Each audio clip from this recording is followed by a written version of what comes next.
You know, I review video games, and occasionally I also do watch movies too, but I'm also curious if there's a way that I can somehow correlate the two hobbies together, to make a way to review a game and watch a movie at the same time. Wait a minute.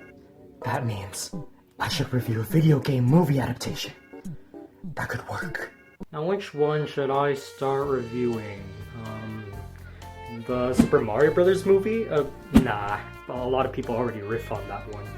The Double Dragon movie? Nah, that's actually too obscure for anyone to know. Maybe, just maybe... Nah, for copyrights. Hang on.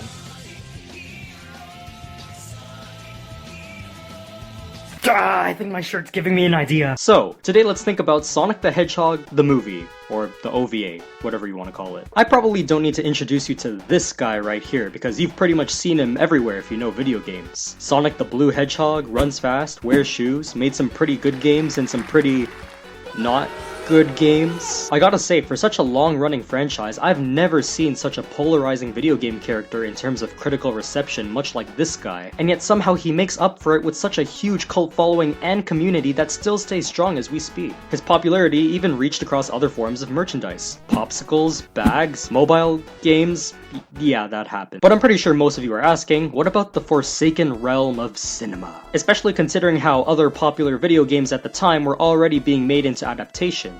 Recently there's been some rumors of Sony Pictures doing a Sonic the Hedgehog live-action, computer-generated film in the future.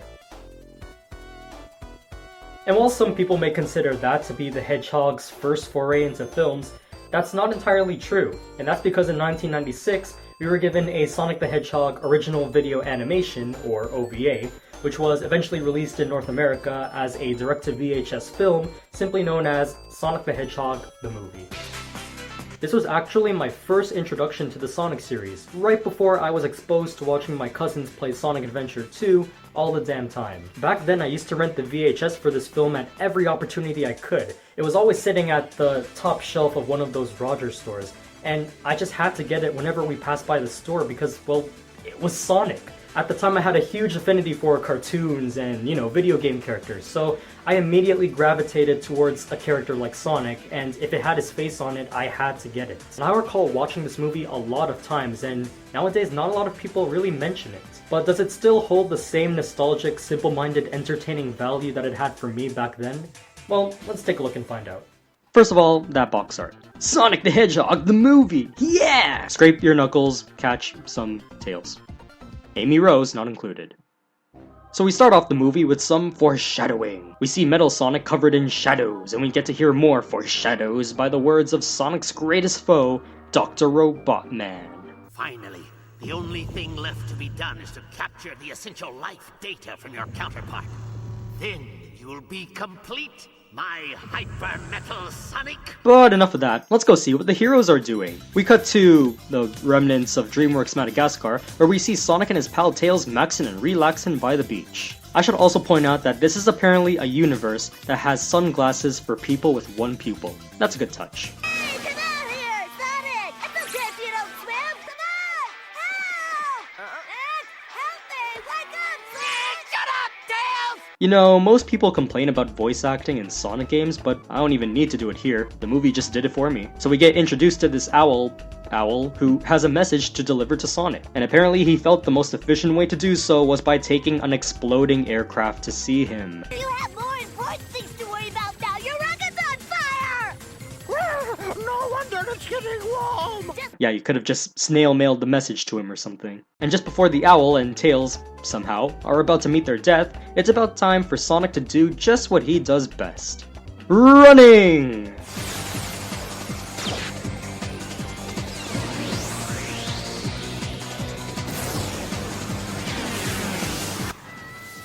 Now where have I seen this before?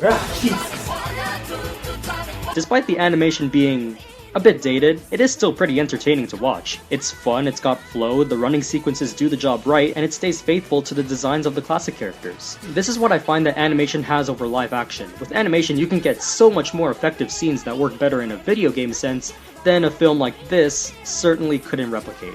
You won't wants us to come to the presidential house right away. That's it, please hurry.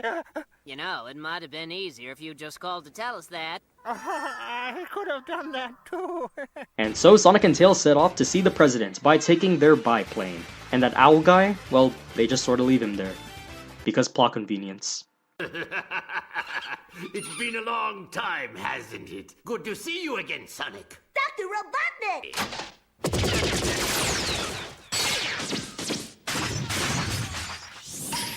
That's a funny way to thank us. Sonic, stop! Sonic, for the sake of my daughter... Wait.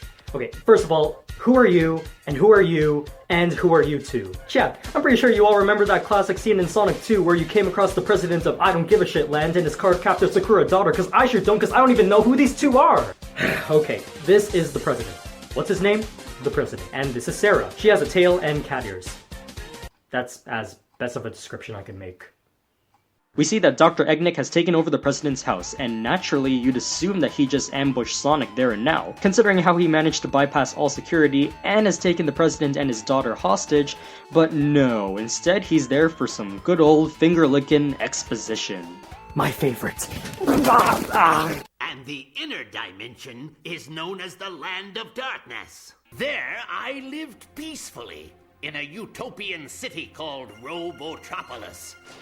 Until Metal Robotnik came out of nowhere and attacked my peaceful city with a battalion of demonic robots. Metal Robotnik then sabotaged the robot generator, which creates the high voltage electricity for the entire city.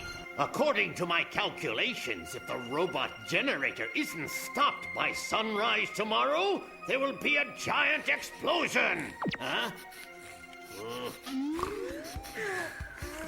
Yeah, Final Fantasy VII The Saint. And that's our goal for the movie. Sonic and Tails agreed to work with Robostash to help defeat Metal Robotnik, who resides in Robotropolis, and stop the giant explosion that will occur at the generator. Fine!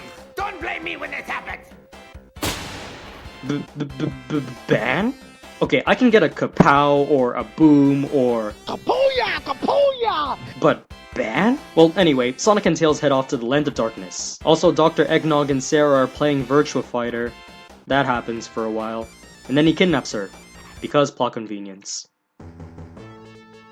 Hang on a physics-defying second there. Now, I can get in the games that it wouldn't exactly be handy if Sonic was blown away by the wind in those plane sections. But look at this! He has his hands on the back of his head and you can see the turbulence on the plane. There's even a point where they're diving down and he's still holding on somehow. Where's your safety gear? Hell, even Tails has headgear on. What, are his shoes super glued to the plane like some sort of smooth criminal contraption? So we finally get a glimpse of the Land of Darkness, right next door to Kingdom Hearts, where we actually get a pretty solid animated representation of the games. You see Sonic and Tails running in a two-dimensional fashion, facing classic badniks from the games, avoiding spikes. You know, it actually stays pretty faithful to the source material. Wow, my god, it's a green spring, it's supposed to be yellow or red in the games, ruined forever. While we're at it, I do like how they actually give an in-world explanation to how Sonic gets from one level to the next. Just a random warp zone that shoves 90s animation right into our faces. Genius. And at last, we come across the epic battle between Sonic and Meta Knight with a mustache. We get some moments of them duking it out, them chasing each other, Sonic being a prick, when suddenly Metal Robotnik starts to shoot super butterscotch glue right out of his ass. Man, it looks like our heroes are in quite the pickle. Both Sonic and Tails get trapped and nearly suffer a couple of flesh wounds. I guess we need someone to help them. Here I come, rougher than Knuckles, the best of them, tougher than Knuckles. Yep, Knuckles comes in to save the day, but I really just have to bring this to light.